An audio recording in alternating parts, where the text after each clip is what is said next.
Hello, this is Edit Okay. 695 Practicum and Seminar course at NYIT, and Katina Brooks will be our first presenter. Today is May 17th, and we have the third day of presentations. Thank you for joining us. The floor is yours, Katina. Hello. Thank you. So this is my ePortfolio. I was just kind of explaining that this was a really great opportunity to go back through and take a look at everything that I've accomplished and things I've done over the years that I've kind of forgotten about that, and it's nice to look back at my reflections from a couple of years ago and see where where I'm still kind of the same and where maybe I've adapted a little bit and think a couple new things. But so anyway, I just kind of laid out standards that we cover for coaches, the visionary leadership, teaching, learning, and assessments, digital age learning environments, creating that environment, the professional development and program evaluation. I really enjoyed doing that part. I really do like the professional development aspect of it. It's nice to teach teachers who want to learn and who want to advance what they do. I love having people come to me because they know that I can help them out with new programs and kind of even just little, brainstorming things. Digital citizenship, incredibly important, and then content knowledge and professional growth. So we're going to go through, during my time, I've accumulated a large number of artifacts, and they really have been invaluable to adapting new technologies, not only to my classroom, but to that of my colleagues. So I really enjoyed adding things to my colleagues' classrooms, things that they love using now. I have so many that use Padlet, Kahoot has taken over my school at this point. All the kids love that. But the most core thing I love is the Google Classroom. So anyway, we're going to follow this link to my ePortfolio, which I put together, which should pop up just any second. There we go. All right. So just kind of had a little fun, snarky quote there for there's nothing that can harm a person more than too much formal education. Charles Schultz, the Peanuts guy. But I just kind of thought that was funny where, can you still hear me? My internet's being a little shoddy. Okay, awesome. Where we want to educate, but we also want to be flexible and adapt where we can, change, because with technology, everything's changing so fast that we need to be adaptable and we need to be able to think outside the box. So we don't want to pigeonhole anyone or, this technology is only for that. There's uses for the things I'm already using that I haven't thought of yet that I can't wait for somebody to bring to me. And, I love bringing new ideas to other people. So this is just kind of, look through later, it's kind of my philosophy, and just I've been a teacher for over 8 years, finally getting my master's done. But one of the big things is just the importance of the life skills that we teach kids, responsibility, self-advocacy, and using technology to teach those skills. I think so much of using the technology is we can teach independence and the ability for kids to really find things themselves and get out there and feel like they've accomplished something. I love when I can teach them to make something absolutely beautiful, like a s'more, that they are so proud of and it looks fantastic, even if they're not artistic. Because if I have the kids who are artistic and they want to draw, go for it, but the kids who feel really restricted by that, I love having that option. So anyway, so that's just kind of my philosophy there. I'll start with the first one.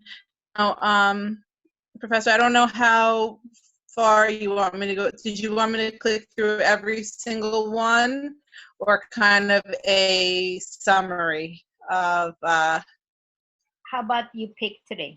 does it matter? No, pick 3 different ones. Pick your 3. maybe. Okay, sounds good. I wasn't sure how. 3 different. You got it. Okay. So one of the first ones that I really love is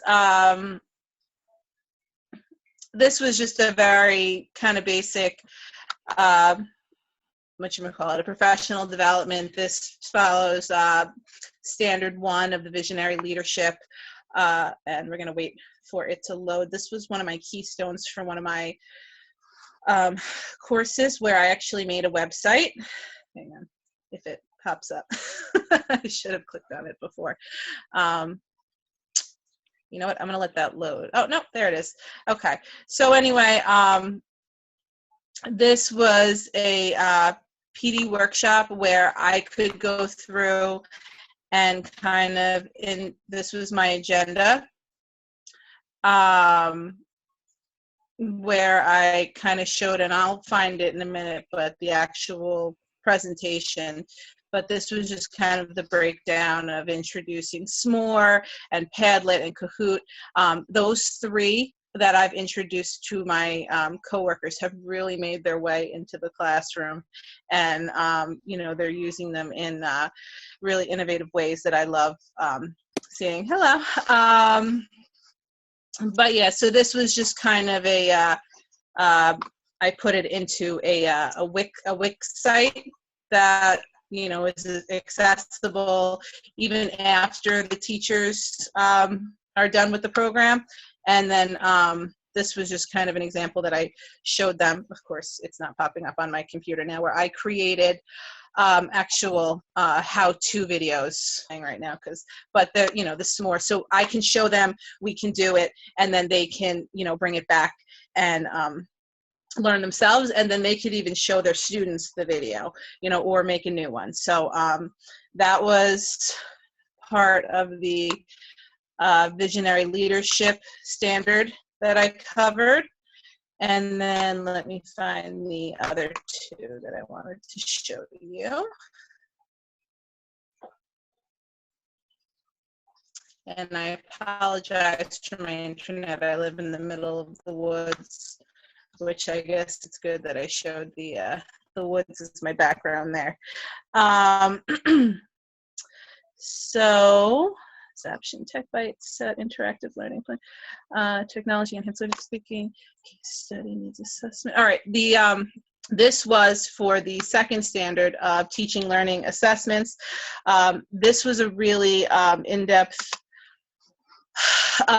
assessment I did of a student who has, you know, changed the name for you know, identity issues, but this student, who I love, has graphomotor planning and organization issues, where basically the processing was not there to hear it and then write it. He couldn't visualize the words getting down on the paper, and so this was really a breakdown of how assistive technology would help him. And we introduced the inspiration software, where he would, you know, it's a mind mapping, and he could mind map things on there, and then it could turn it into notes for him. So that way it kind of skipped that step. And it was a little more visually easy to look at, because he needed things large print. He needed things really visually accessible to him. They couldn't be, you know, just copying down notes. He would get lost completely. So by having this program introduced, it really did help him out. And so this was just kind of the write-up on that. So that's the standard of the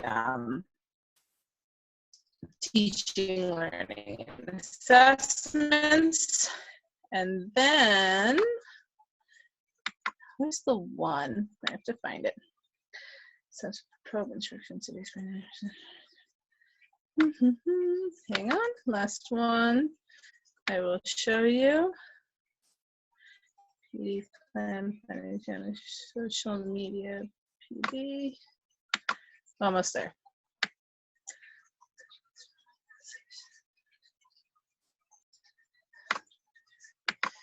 And then reflection. Oh, I guess I named it something different than I'm thinking of. But I will just do resource selection implementation. The assistive, obviously, I work in special ed, so I kind of gravitate towards the assistive technology. This student who had severe was basically legally blind, and we really adapted the use of the iPad for this student, where all books could be downloaded onto the iPad. We could make them copy of the book. All assignments could be done on the iPad. You know, the touch screen was really a nice aspect for this student. So this was kind of the assessment of that, and just how that really helped in all the different apps that could be used, and then adapting that to the other classrooms and showing other teachers different ways that, you know, that could help that student. So, I mean, this was really great putting together. I really, it was kind of a nice little trip down memory lane, like I said, and, but it's really awesome to be done and to, you know, to be on to the next thing. So if anybody has any questions about anything, I have the link that you can click on to go through and check anything out. Feel free to use anything. Sharing is what we do. So, so that's that. But if you have any questions, just let me know. But other than that, thank you very much. And thank you, Melda, for all your support. This was really fantastic. Oh, thank you. Thank you. Thank you so much. And thank you, Caitlin, for joining. All right. How do I want to, oh, stop share. I just wanted to stop sharing my screen. There we go. So Caitlin, I think you're next while you're setting up. We will give Katina some feedback. I really like your website. It's very easy to maneuver, and having some good pictures to look at. That's wonderful. You know, when I was thinking, looking at your artifacts, we call it like Animoto, or like we use the software to read the artifact. It's kind of, we need to find generic names. You're not the only one doing this, by the way. This is okay. But this specific website reminded me, maybe next semester I should alert the students, don't make the software your artifact. Right. Maybe you need to find some kind of a generic thing, like digital storytelling, using, or, you know, just digital storytelling, or, you know, one of your title was perfect. It was like learning assessment, you know, learning assessment or something, you know, that is more inclusive, especially being in special ed, right? You don't want to be excluding other software. And you said like Kahoot took over the earlier, you said your school took, you know, only interested in Kahoot now. But let's say Kahoot is out of business. What are we going to do, right? Right. We're not going to do the similar things. No, we need to be able to use that one as different assessment tools. And they're somewhat comparable to each other. I'm sure you as a coach will be able to find alternative resources. Speaking of alternative resource, today I come up with this link that I used to use for a long time, but I forgot the link. So here's a little extra point link. I'm sending it for today in the chat room. It's called geoguesser.com. Have you ever heard that website? It's a very interesting way to get the kids explore the world. Once you click on it, it gives you some clue, like you're in a place somewhere in the Google Earth place, and then by maneuvering around that location, you're supposed to guess what that is, and how close you guess, you'll get a point, and whoever gets the high, you know, the shortest distance, we'll do this game together. I'll give an extra point. How's that? It's a little icebreaker activity. for us for tonight, for those who have nothing else to do, right, for the rest of the semester. Or you can use it in the future with your students or faculty. It's a cool resource to explore. All right, Caitlin, we're ready once you share the screen. And the session is recording, just to make sure. Did it work? Yes, Okay. I can see. All right. Don't mind the fact that I'm like sweaty. I just got back from the gym and it's like 1,000 degrees in my apartment. So, but I kind of want to go off what you just said about how sometimes the tools we use go out of business. Because for one of the courses I took back when I first started my master's, we were introduced to Zaption, and it was the whole video, and you could edit the video to include questions and comments and pausing points for students, and I shared it with my grade level. We all loved it, and we started making videos with it, and the next thing you know, that company was out of business. It didn't exist anymore. So then it was like, all right, what do we do? But then Edpuzzle is the exact same thing. So I went back and I showed my colleagues all the different things you could do with Edpuzzle, which was actually a little bit more than Zaption. So it just kind of, I kept that in mind. Like, it's important to keep that in mind because not always are you going to have those tools, because who knows, you don't know what's going to happen. You know, they could go out of business. You have no idea. So I wanted to start out by kind of like just talking about my field hours and my experience and what I've kind of like learned through it. For starters, I'm not at all a person who like gets up and talks in front of people. I'm pretty quiet. I don't like being the center of attention. So for me to have to like reach out to people and find ways to gain these hours was challenging at first, but I learned a lot about myself, and I feel like I've grown as a teacher and a coach. Like at our last faculty meeting, I ended up being like the spokesperson for our table. So I feel like it totally got me out of my shell and got me talking.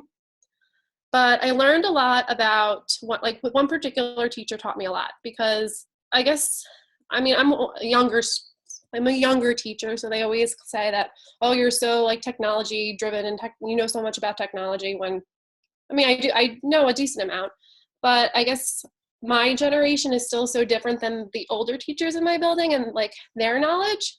So one of the teachers I worked with, I learned a great deal about patience with her, because she would work with the actual instructional technologists in her school. And before I started working with her, she sat me down and she's like, Caitlin, I just want you to know, when I don't want to say her name, but when this teacher works with me, she goes too fast, she jumps ahead and she gets so excited. And I think that's great that she's trying to show me all these resources, but I can't even get off square one and she's already 10 miles down the road. So I really learned how to like step back and take everything step by step by step really slowly for her. And then what I ended up doing was I made her a Google Doc where I've made how-to videos. So she can just go to the Google Doc and then click it. So I'll eventually get to show you that. So this is just some of the artifacts that I went through. So I kind of made like a little Google Slides. But what I did was I pulled the artifacts I want to show you guys first, just in case I run out of time and are unable to go through all the documents. So two of these I pulled were some of the SAMR model, SAMR. So it's all about this different steps of technology integration, and these documents that I've developed and this whole model is what I've been showing teachers when I work with them, because it really takes them slowly, step by step by step, into integrating technology into the classroom. So this is actually a lesson my fourth grade team did not too long ago for our fraction unit. Now we're in decimals. So this was the graphic organizer. We printed it out for them to have in their Smart Pals. So I wanted to show my grade level how we can take an activity like this and integrate the technology to increase the motivation in our students and to really show them the benefits of what more we can do with technology.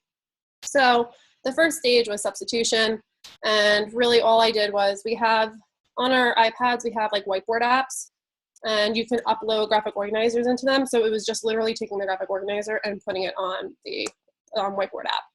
So, which is a simple change, but the kids love it. It's amazing how much they get excited when I pull out the styluses and they're able to do the same work they do on the Smart Pal, but on the iPad now. So simple little tool change, but you gain so much from it. And then the second step is augmentation. So what we did was I asked the tech department to upload onto the app these virtual manipulatives, and it's actually really cool. It's from ABCY. And what it is they're able to drag like one whole and one half and one fourth and one eighth and 1/12 and one, I think it goes up to 1/12 or maybe 1/16. But they can see, all right, how many eighths make a whole? How many fourths make a whole? How many halves make a whole? And then they can compare the fractions within that. So it's really cool how we went from like adding and subtracting on the SmartPal sheet where they can manipulate the fraction bars to add and subtract.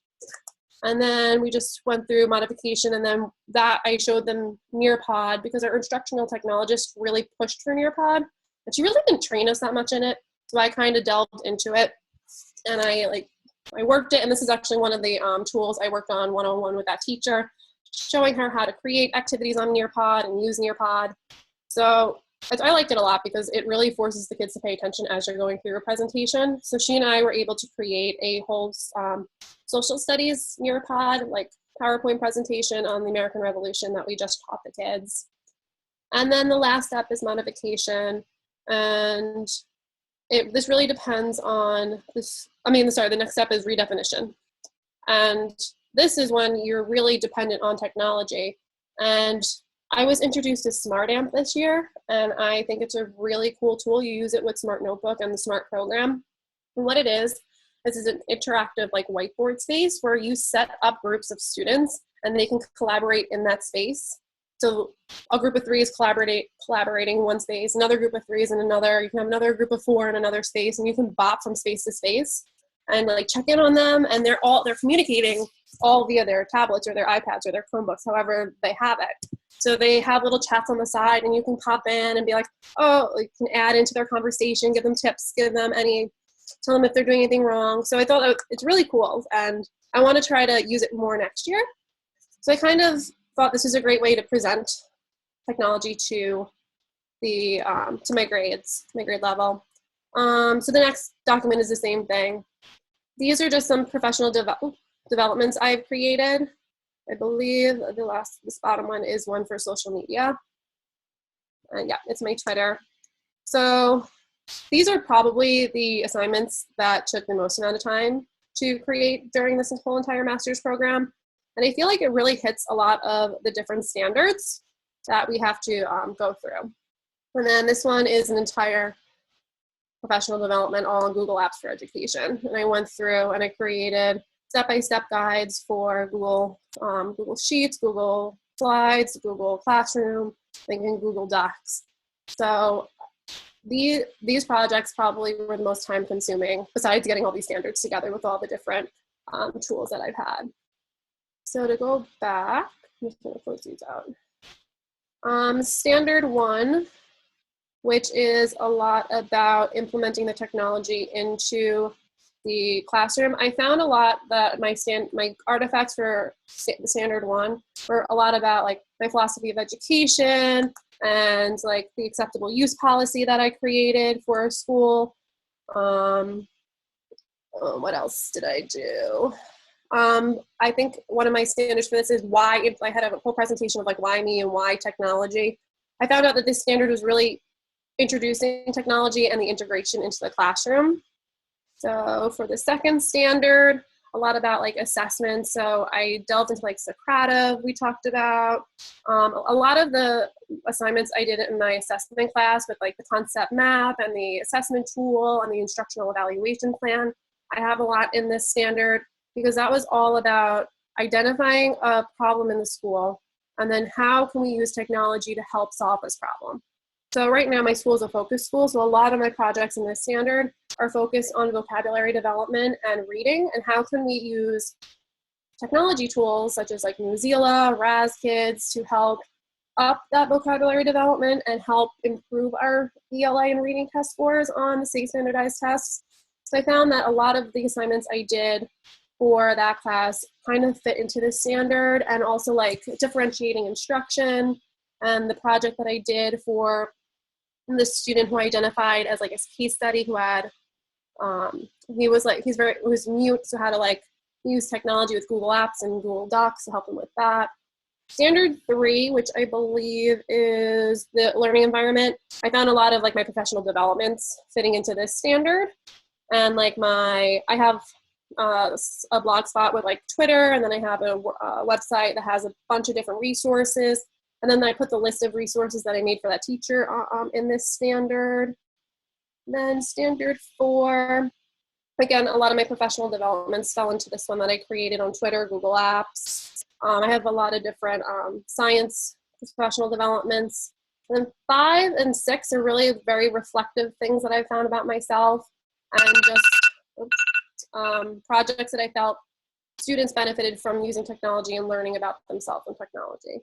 So try to do it as fast as I could, but I really wanted to hit the key projects that I worked really hard on. Well, that's about it. All right, unshare my screen. Oh, stop share. Thank you so much, Caitlin. And I think you put a timer for yourself, right? I did. Excellent. So I think you got the extra point for staying on time. Thank Perfect. Perfect, perfect, perfect. And I really like the idea that you put yourself a slideshow so you know where to go. It's really helpful. Showing from a website is usually tricky because the link may not work. You could still on the slideshow that you could do. And thank you for sharing your information about creating everything on websites, and websites are disappearing on you. It's not always common. Most of the websites continue, but you know the world is changing. Or they may be a subscription, right? It could be free, and then they may subscribe. So that's a great story to share. All right, Katina and Yarlina, you're welcome to give feedback, questions, or suggestions. No, I agree with you. It was really nicely laid out. I definitely struggled with my website a little bit when I was presenting, going back and forth between the screens. So you did a really nice job of laying it out, and thank you for sharing. That was really nice. Thank you. I think Caitlin, you mentioned how this last class kind of broke you out of your shell. So it's very, it's great because that actually helps me as well. But it's great your experience from like the beginning until now and how you've grown as an educator. So well done. Well done. Thank you.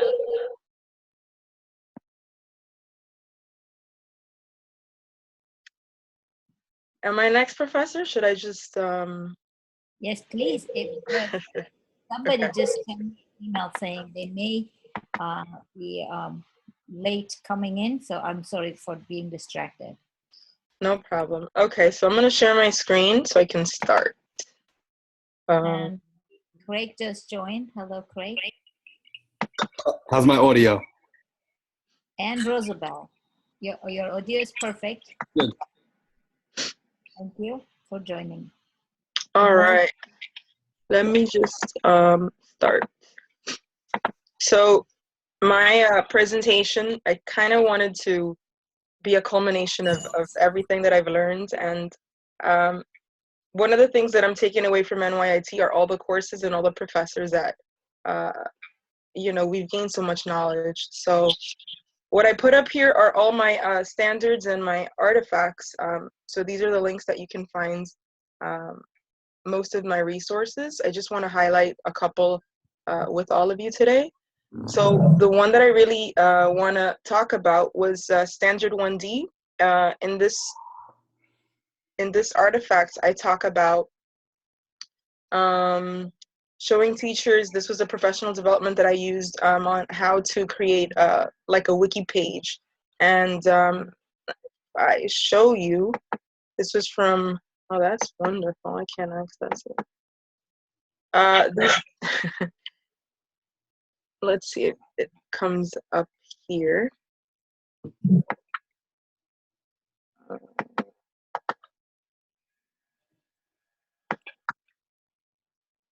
Oh, that's strange.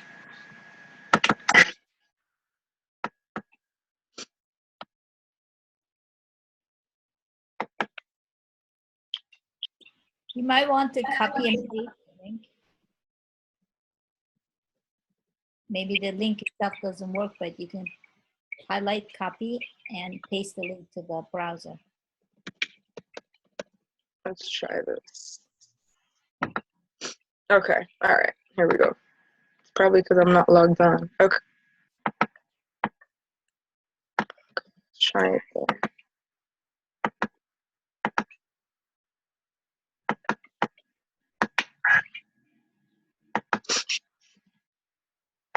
Oh, this is lovely.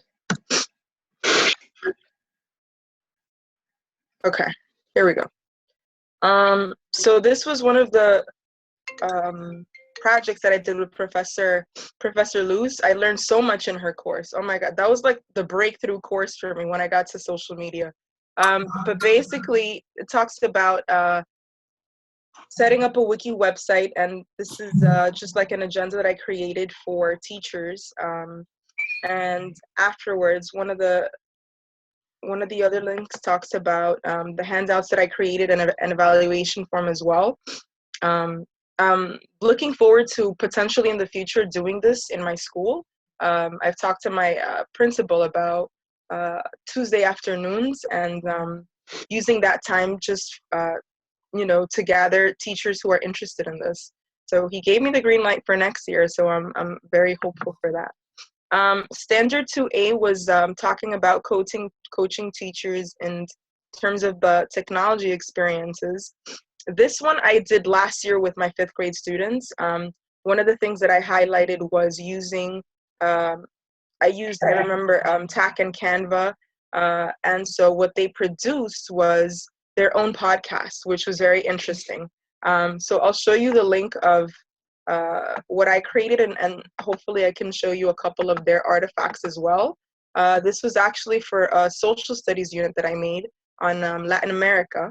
And so since I teach a 12 to 1 to 1 self-contained class, this was like a whole month project. I mean, I began, I want to say April, and then we culminated in the ends of May. And there were so many things that they created. So this is a full unit of study.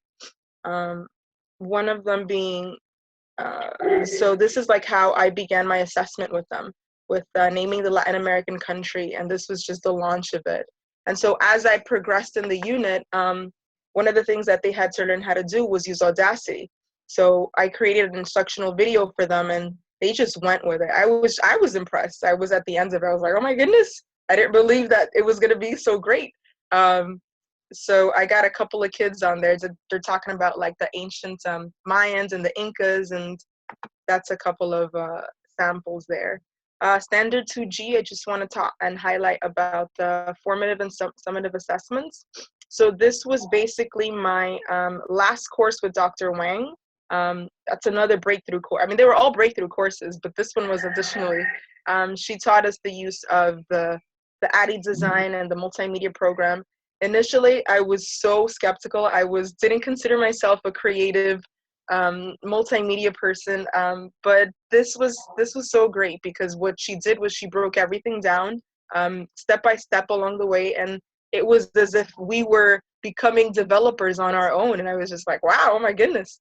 Let me just show you a couple of the links here that I was able to produce. So this first step was the development process. I mean, this just took a lot of planning in terms of what I wanted to teach, how I wanted them to teach, what were my methods of engagement, my methods of assessments for them. And for my kids, one of the biggest things is if you get them in the first 5 or 10 minutes, you've got them. But if you lost them, you've lost them forever. So the engagement factor and having them be curious and engaged was very tricky for me. But I was able to do it. I got a couple of pictures over here that I wanna show you all. This was actually for my 4th grade students this year. And this talks about my development process and some of the methods that I used as along the way. So here are some of my kiddos. They were navigating the program. He was just so surprised. He was like, I can't believe it's you talking. I can hear your voice. And they were rolling with it. And so I really enjoyed this class a lot. I mean, there's so much that can be done. It talks about my modifications. With my students who were not as talkative, and let me just continue over here. So Standard 3G was about the blogging project. I really, really liked this project because there was a collaboration amongst us in terms of creating a final product. One of the things that I loved was, even though I wasn't able to physically see my classmates, we were always willing to provide feedback to each other. So this, I can definitely see myself using in any single class that I have along the way. So we created a kid blog. So here is our blog page, which actually exists. It still exists, and people are still looking at it. I was looking at how many people are, so I was like, wow, it's still live.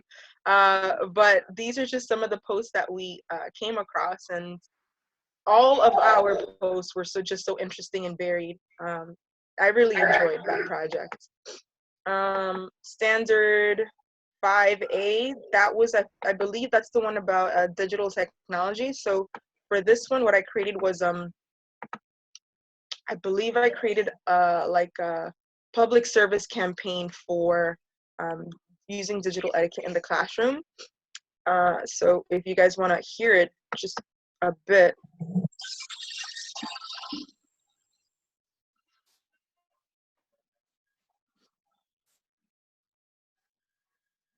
I mean, this was kind of cool. I had a lot of fun creating it. But I want to highlight a couple of my professional developments for Standard 6.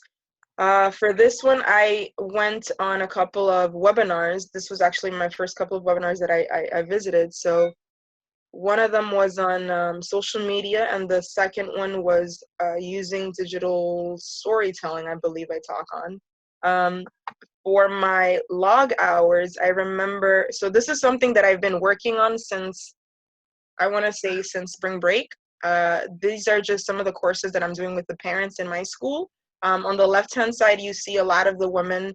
They were so, one of the things that I've learned from them is they're so knowledgeable about things, but their use of technology is just like, they have like masters in this from their countries.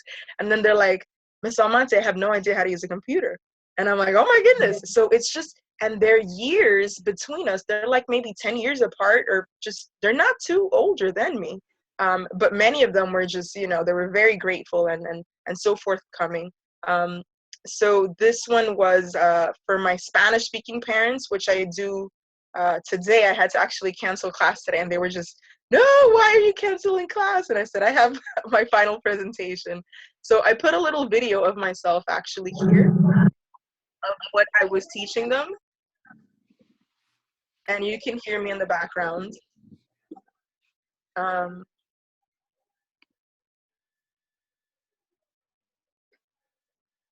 One of the things that they love is they love the practical use of all of the workshops. They said, I can't believe that this is free in the school and then you're providing this. It's great.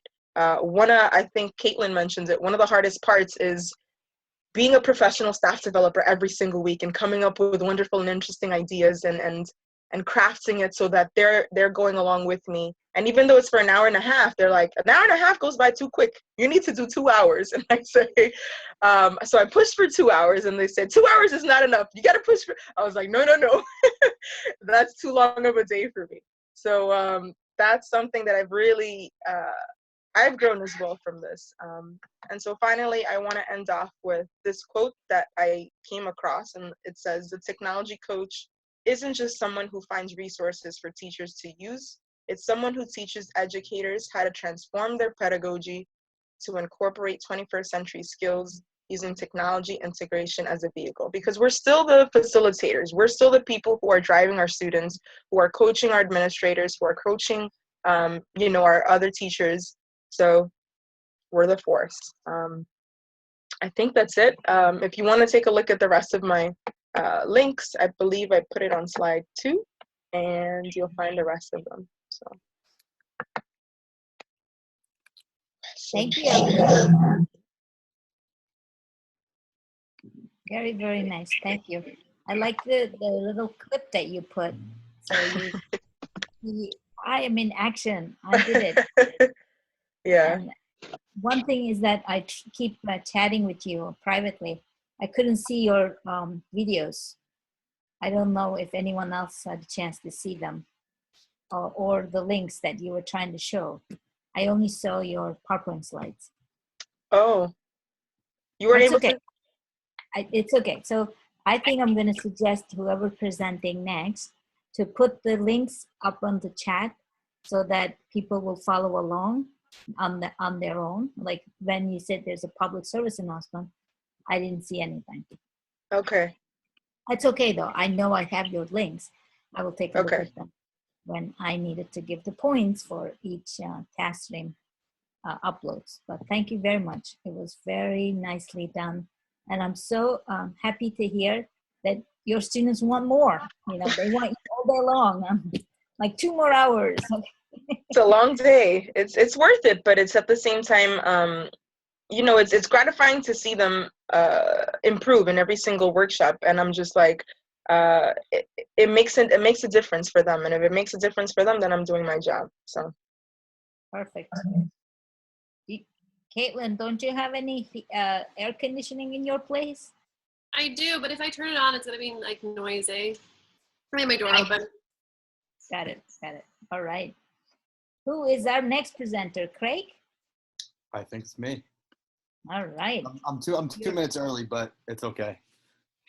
Oh, what do you mean 2 minutes early? You have a chance to speak. I had the 6 o'clock time slot and it's 5:58, but that's fine. I'm ready. I'm ready to go. Perfect. Time slots only for, I know. It's tentative. Yeah, and also thank you for Katina staying up, although your daughter wants your attention. I can see that. Staying with us, I appreciate it. But once you see 1 or 2 presentations, I'm also recording the session. Do not worry, you can go and attend the rest of the family business. All right, Craig. All right, I gotta share my screen. Yours. All right. And give us a link on the chat so if you can't see it when you're presenting, we can actually. It is a lot of links. You know what? I'll link my Weebly page. I keep going for the Weebly page. That seems to be my bread and butter. Okay.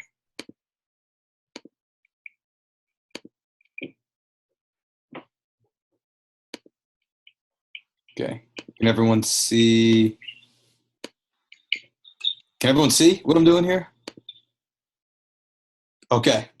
So this is my final presentation. I kind of wanted to just highlight a few of the things I've created over my time in this program.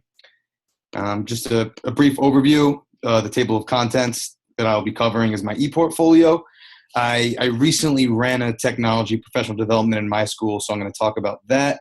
And then I'm going to show the technology integration video, which I made, which almost is like an audition tape if I were to ever apply for a job as a technology coach. So the very first class that we were in was Foundations 1 with Dr. Martinez, and we created this Weebly page, and there wasn't really much to it. But after this course, it's actually starting to look like a nice website. I covered my philosophy statement, which I really haven't updated in a while, but I probably should. I also included some of my professional development, just some workshops that I've attended. And I'm going to cover this soon, but this is the PD that I ran with my school. Some things about me is I coached the basketball team, so I just included some team pictures, some season highlights, and these kids are a real pain, let me tell you, but I love coaching. It's always been a passion of mine. Let's see. We'll go right to the artifacts. So this is how I decided to put together my evaluation of artifacts within all the standards. The artifacts, the rationale, the reflection. I'm not going to go through all of them, but there were 2 in particular that I wanted to cover because every course I teach in my school, it always seems to come up. I teach math. So one of my favorite resources was Edpuzzle. And the reason being is because my students are so varied in their skill levels, especially teaching at a transfer high school. I have a student who got 100 on the algebra regents and a student who got a 35 on the algebra regents in the same class. So differentiation was always tough for me. So I created this Edpuzzle I gotta log in. But if you've ever used ED Puzzle before, it's kind of like you take an existing video and you could add your own commentary to it. So I'm just going to show a little snippet of this particular topic. Hopefully everyone could hear. Multiply 3x plus 2 times 5x minus 7. So we're multiplying two binomials.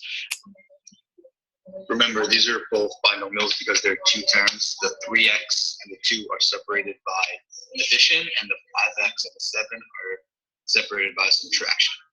I'm actually going to show you two really equivalent. So that's just some commentary that I added to the video.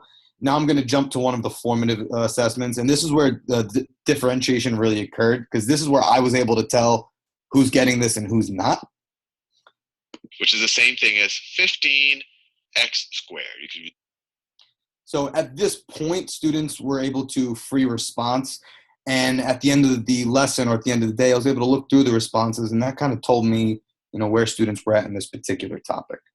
And, it's just one way that I use technology to differentiate within my class. So going back to my Weebly page, I'm going to jump right to Standard 5 about digital citizenship. And this is one of the first projects I created. It's a couple minutes long. It was my first time ever using iMovie. But when I use a lot of technology, so I usually start off every course showing this video. It's a little corny, but it's hopefully you'll enjoy it. 2.5 minutes. As the old story goes, a father told his boy to hammer a nail into the fence every time he lost his temper.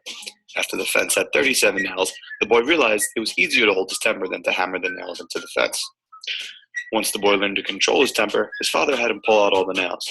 However, the holes in the fence still remained. Although the nails were gone, the scars remained in the fence, reminding the boy all the damage that was done from his bad temper. The same lesson applies to the internet. Whatever you say or post on social media will always be there, even if you delete it. That means there's no taking back any of the negative effects your content may have caused.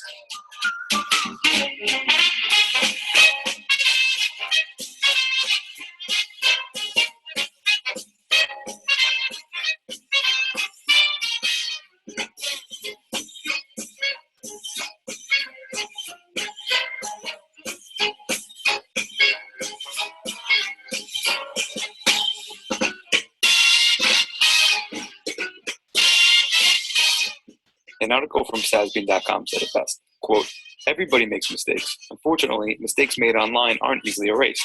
Even if the original post is removed, it may very well be available since many search engines and other sites keep a copy of content."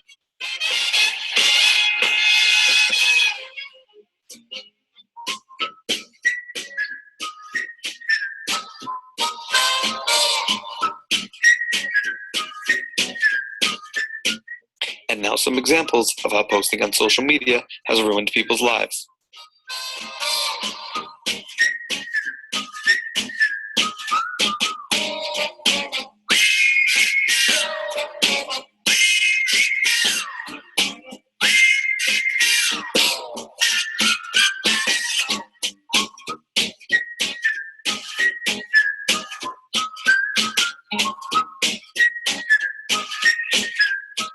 The bottom line is that what may seem like a harmless picture or post at the time might end up having detrimental consequences down the road.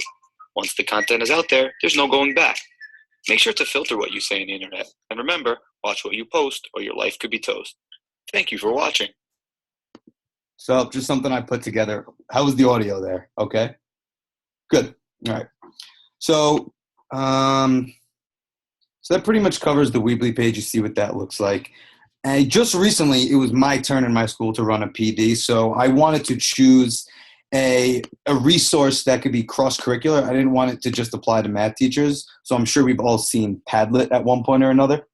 And this is the agenda that I used to introduce my staff to Padlet. None of them had ever used them before. And here's just the PowerPoint that I use, introducing the Padlet. And I start off with discussion, just kind of getting a feel for who uses technology in the classroom. How do people introduce vocabulary? And kind of just get the conversations going. And the first thing I did was I showed an example of how I use Padlet in my classroom. Typically, we always make word walls, but it gets kind of boring because students, they'll write a definition, we'll post it on the wall, and that's kind of the extent to it. but I think they had a much better time doing it using Padlet because they were able to access it through their phones. Just to kind of mix things up. They're so used to, pen and paper, but showing them that we could use technology to at least try to make vocabulary more fun. So I was very pleasantly surprised to see how much my staff liked this. I made a staff page for everyone to contribute to, and it took a little bit of sorting out for everyone to figure out how to use it, but I was done with the PD, and people were still on the Padlet page adding to it. So this was like our whole school contribution. I don't think there's anything too inappropriate on here, but people were having a little bit of fun with it.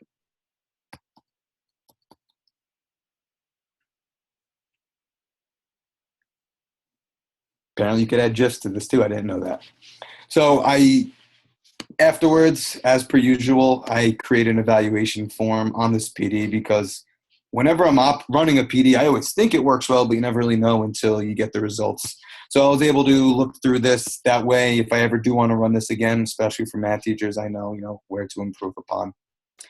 And just the last thing I want to cover briefly, like I said, I almost consider this my audition tape because mathematics in particular, a lot of students find it real boring. So I put together a little something showing the different ways how to use technology in math classrooms and why it's so important to do so. I'm only going to play a minute of this. I don't want to take up too much time, but just so you see what My name is Greg Schackner. I teach mathematics at Cascades High School, and I want to talk about various ways that I know how to incorporate technology into the mathematics classes, whether that's algebra, probability, geometry.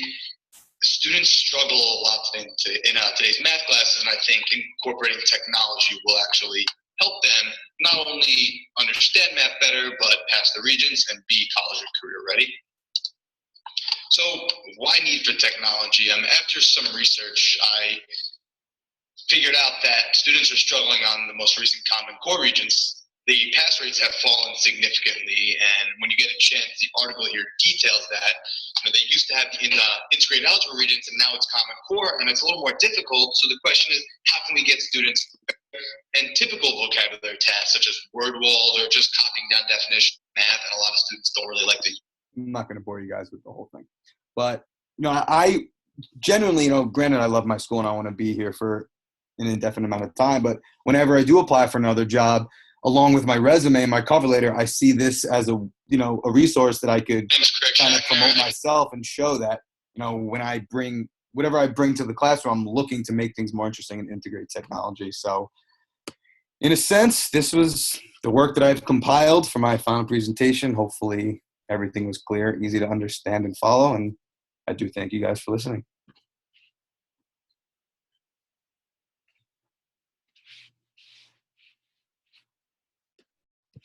Thank you. Thank you. Thank you. Thank you very, very much. And I also thank you for your Speed Tech conference attendance, as well as sharing your portfolio, letting me share your portfolio when I was in Abu Dhabi. You inspired many people. Because of you, I think there's so many people have Weebly website now. So my Weebly page views are growing by the day. Yeah, if you put a little ticker onto that page, probably it got a lot of hits. Thank you for that. Thank you for sharing. I thought I saw Rosabella earlier. I don't know if she's having technical difficulty, but Veronica is here. I don't know if your time, would you like to start presenting? Are you ready, Veronica? While you're setting yourself up, we can give feedback to Craig. I just wanted to know who's next. All right. Yarlina, Caitlin, you're welcome. I really liked your digital storytelling or digital literacy, or the video you made, because my students, I have a class of iPads, and sometimes they're not doing the most appropriate things on them.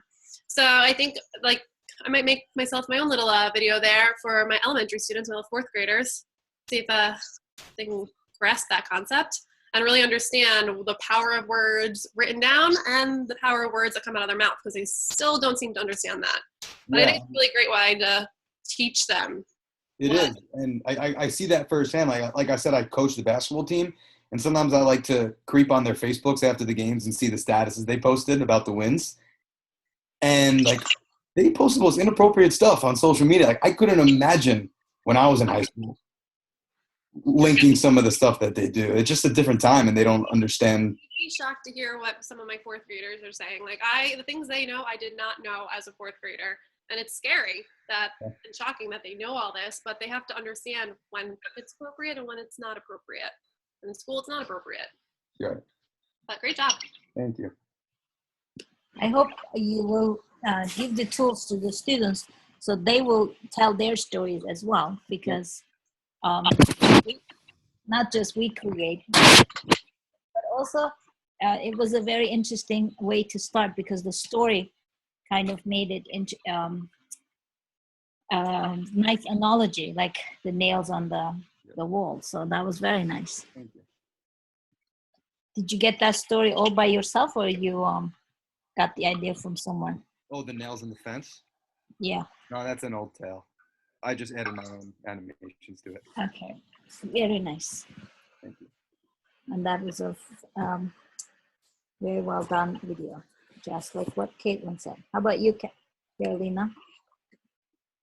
I like what you said about potentially having like a video to showcase everything that you've learned. Sometimes, you know, a resume is just words on a paper, but that is like a visual of a compilation of everything that you've done in your classroom, and it's things that you have, you know, taught in your school. So it's a great, you know, it's like a digital resume, which is awesome. Yes, it is. I'm actually looking at your points. It seems like you're almost done with everything you posted, and with today's presentation, all of you seem to be off the hook. I don't have to chase you guys anymore. Are you guys coming for the graduation? I can't that day. I'm going to be out of town. My sister's graduating from college, so kind of got to go to that one. All right, so I'll see you in another event. I hope you will find our Bear Mountain event or Middletown, or we're going to have some gatherings this summer, or maybe in the fall. So who knows? Maybe stay in touch. I hope we'll get together in other venues. Oh, Veronica, I didn't know where you were. Would you be interested in sharing your presentation now? I know you're busy today, running around, getting ready for tomorrow's presentation. Well, I put 7 o'clock down because I was hoping I could finish up some things, but I don't mind going now. It's just not done. So I don't know, like, is that a big deal, or I feel like I'm opening the curtains before showtime? Oh, no. You could do it now, because we have two students who were supposed to present this slot. They presented yesterday. They didn't remember the right day, so I said, fine, you present today. I didn't make them come again. So if you want to use this time slot, you're welcome to. Other than that, I'm going to say goodbye to all of you, because the next 45 minutes we have nobody scheduled, so I can do some recording, upload the first part of the recording. Okay, so could you just remind me again exactly what I'm supposed to be saying right now? What should be saying? Anything you want to say. Remember, I told you guys, anybody who shows up, 15 minutes, dance around, it's perfect. No, Yarlina is laughing. I'm serious. You can just share about any fun activity you have done, any failure that you learned from, any resource that you found it amazing that we all need to know and learn. So the floor is yours if you want it. If not, come back in 45 minutes. But if I close the section now, everyone, you're gonna lose the audience. Who knows, you will have the best audience again. So wait, when you say you're going to come back, there's people coming back after 7? Yes, we have 4 more people, yes. Okay, so how about this? If the 3 of you that are there don't mind, if I can just kind of maybe just show you what it is that I'm done so far, and maybe you can give me a little constructive feedback, and then in the next 15 minutes, I could just work on it. Good? Okay. You're trying to be too perfect. All right, go ahead. Oh my God. Okay. So I have to share my screen, correct? Yes, please. Okay. Hold on one second. Let me figure this out. Share screen, share screen. And I want you to know, Caitlin is in a nice hot room doing, just suffering through her heat just to be in your presentation. Oh, thanks, Caitlin. Okay. All right. Let's see. So share screen. And Yarlina probably could say, I want to go back to my teaching. My students are dying to see me. I also don't look sweaty because it's hot. I also came back from a workout, so I haven't showered yet. I'm on like 5 hours of sleep because we had parent-teacher conferences. So I'm just like, you go for it, Veronica. You do this. You got this. Thank you. Right. Oh, You're the my best. God. Made it this far, you could do it. I really, going forward, I think we should have like a little spot, like a little gripe session, not the water cooler, but where we could just like put out all our frustration. So maybe when you see our work, you kind of understand why. I don't know. All right, I can stop the recording and we can all scream, right? Okay, so I was originally going to do a Weebly or a Google site or something really fancy, but it is now 6:15. Sorry. 6:19. All students and staff should be exiting the building. All students and staff should be exiting the building. all right, so now let me see if I could do this before they kick me out of school. So originally what I was gonna do is, like I said, I was gonna do like a really pretty website. I just honestly, I couldn't do it. I tried to do like a Weebly and I felt like it was just really intensive in terms of like the link, the pages. So I just said, let me just put it all in a Google Doc. So that's what you're looking at here. So as you can see, wait, you can see this, correct? Okay, so basically I just did one Google Doc, and the trick was if it's a link to a website or another Google Doc or something like that, it was very easy. If it was a video or something that was hard copied, what I found I had to do is like take pictures of it or do a print screen, which I love Jing, by the way. We did it in a previous class. I cannot live without Jing. So if any of you have never used it, I would, has anybody never used Jing? Oh. I used it. Yeah, it's just, it really has become such a lifesaver for me, just like capturing it and then just putting it in. But this is basically what I've done. I put the standards here, and then everything that I'm supposed to do is going along there with the artifacts. Didn't finish it, I'm almost done though. What else? And then at the bottom, past all of this, hold on. I'm trying to put everything in one spot, like I think you recommended. I just have to figure out then when I go back to Blackboard to just copy and paste this link every single time. My only issue is, for example, with the hours, like, I have to put links to this, right? So I figured I'll just put links to all of this. But then the journals are in Blackboard. So then I'm assuming I have to create another Google Doc, copy and paste all of these journal entries in, and then create like a little link right here to another Google Doc. That makes sense? Or I don't know if I should just really write it all in here, but it's gonna make this document, I feel like it's gonna be too big and bulky. Whereas a cute little link, I feel like might be a nicer aesthetics. I don't know if that makes sense. And then the other thing is, I don't know where it is. I could have sworn I put it in here. My hours, I figured I'd upload it here in one spot, but I think maybe it's easier oh, I didn't put it here. I figured it might be easier to just maybe upload it into TaskStream as an attachment. But anyway, this is what I've got so far. I'm trying to put everything into one Google Doc, but maybe put links to other Google Docs, or I don't know if I should put it all here, which will kind of make this one document very big and a lot to look at. Again, this is your space. This is your way of presenting yourself. Remember, as we were saying, how when you need to go to a next job opening, would you be proud to share, this is what I have created, right? Since yeah, you're not very happy, I can see.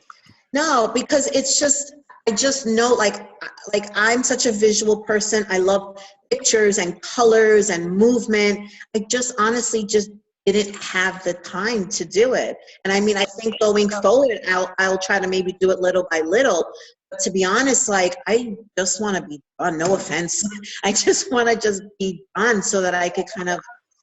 You are done. You are done. So, but for the future, of course, you can take it into a next level as you need, as you want. So we will be happy to look at it again. Once you're ready, you can share it with us and we'll give you feedback. But it seems like as is, it's enough for me to get you out of this course.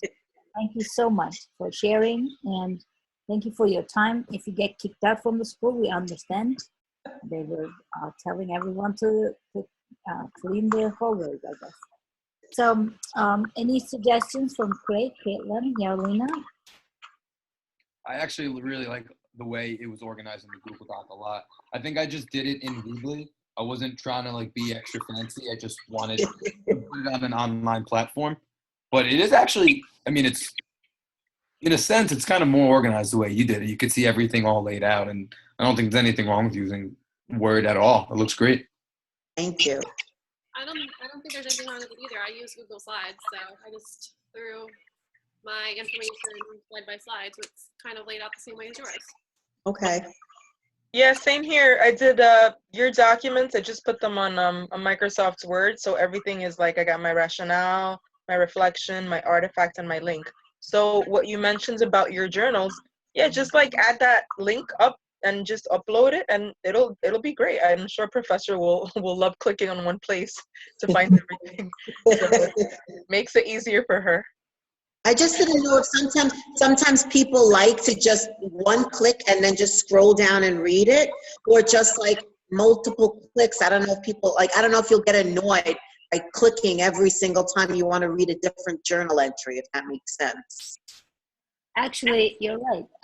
Now that if you think from my point of view, every time I click, I don't want to wait. That's why it would be nice in one page.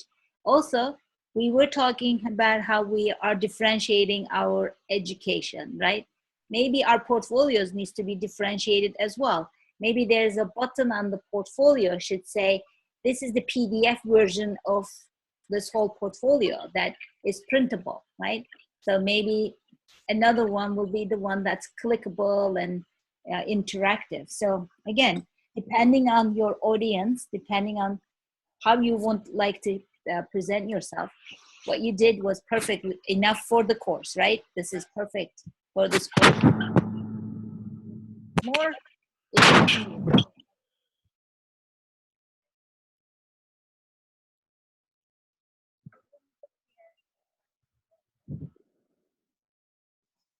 Thank you.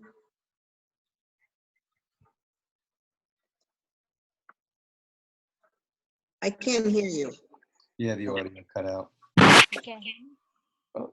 Hello, sorry about that. All right, maybe it's a good time to say goodbye then.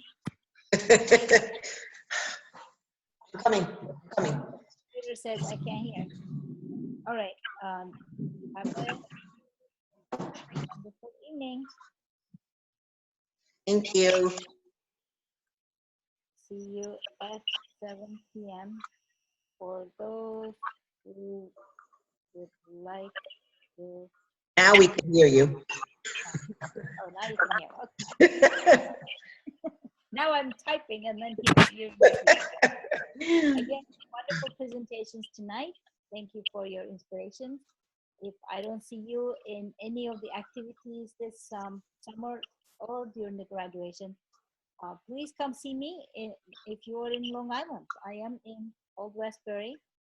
And I hope we'll do the speed check again and you guys could come and present again. So I know I got so many good feedback from you to improve that conference. And also, if you haven't done, I put a website, if you came later, I put a link for a game that I'm going to give extra points tonight. If you play the game, it's called GeoGuessr. It guesses, and then you screen capture at the end what score you get, and you share it with me, and whoever gets the highest score, I will give an extra point tonight. It's a cool game. It's an addiction game that you should get your children addicted because it's geography. So I thought it would be interesting to look at. And that, I'm done with the session. Let me put the stop the report.